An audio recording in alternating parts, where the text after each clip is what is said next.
แก้วสิคะพี่น้องไปเบิ้งก่อนที่ตู้แก้วฝังพักฝังอาหารที่มันบ่แม่นซีนหั่นนะไว้เป็นปุ๋ย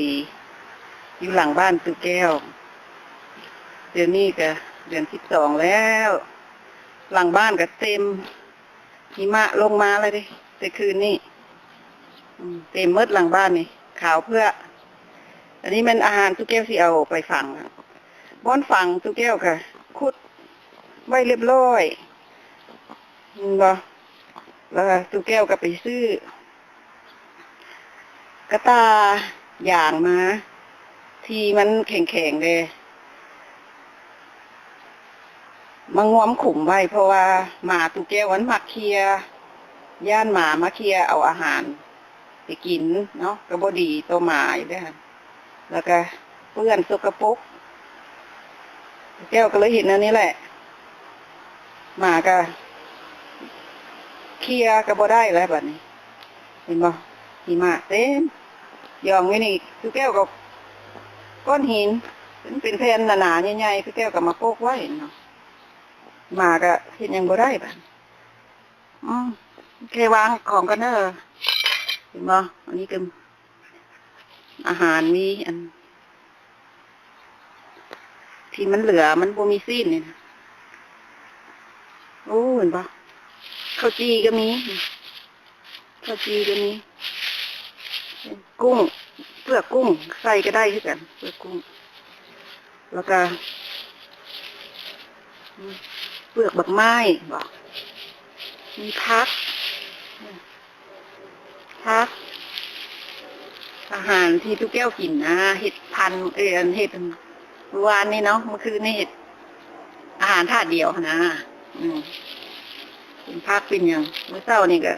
ขั้นน้ำมะเกี้ยงให้มีตู้เอาเปลือกมันมาขั้นที่ทิ่มก็เสียดายเฮามาเฮ็ดปุ๋ยนะนี่ก็ดีสำหรับพืชพันธุ์เฮาอยู่หลังบ้านเพราะว่าตู้แก้วบ่ได้ใส่สารเลยมันปลอดสารผักอยู่บ้านตู้แก้วนี่จะเห็นนะนี่แหละก็ใส่ปุ๋ยคอกนะผสมใส่แล้วปลูกผักปลูกหยังกินตลอดนะ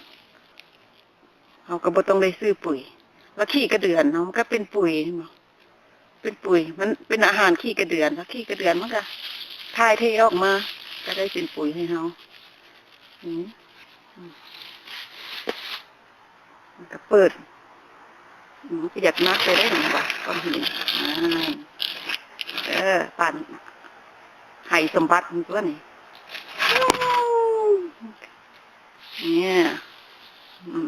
อยู่ในนี่กะมิตรของทีมตุ๊กแก้วกินพักเอานี่ตื่มใจลงไปมันก็ไม่ได้เหม็นนะย้ำหนาวโดยเฉพาะย้ำหนาวเนาะปีหน้าเพื่อนนี่เป็นมันยังติดเปื่อยลงไปเพิ่มใส่กัน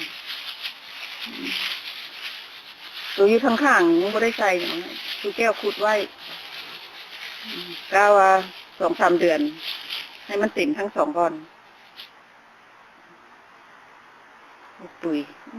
กระโบเป็นตาขี้เดียดเด้อคันผู้ใดสนใจอยากลองเห็ดกะลองเห็ดเด้อตุ๊กแก้วก็เอากระตามาไอ้บ่ไปซื้ออยู่ตลาดมาแล้วก็มาเจาะหูคว่ำลงใส่ป่าได้อยู่เห็ดปุ๋ยเอาปลาเอากุ้งลงใส่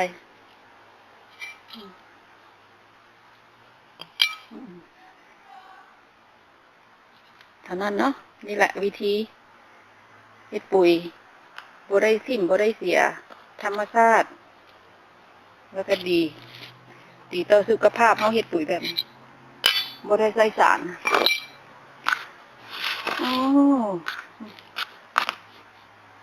พักกันเริ่มแล้วได้นะเห็นมั้ยขนาดมันหนาว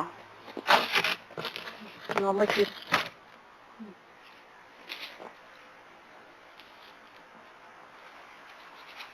2-3 เดือนข้างหน้านี่ก็เริ่มแล้วนี่พักหลังบ้านนี่เห็นบ่พี่น้องเห็นบ่นี่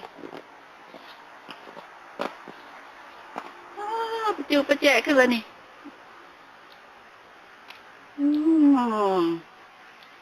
ต็มๆอยู่นี่แม่นหยังฮู้บ่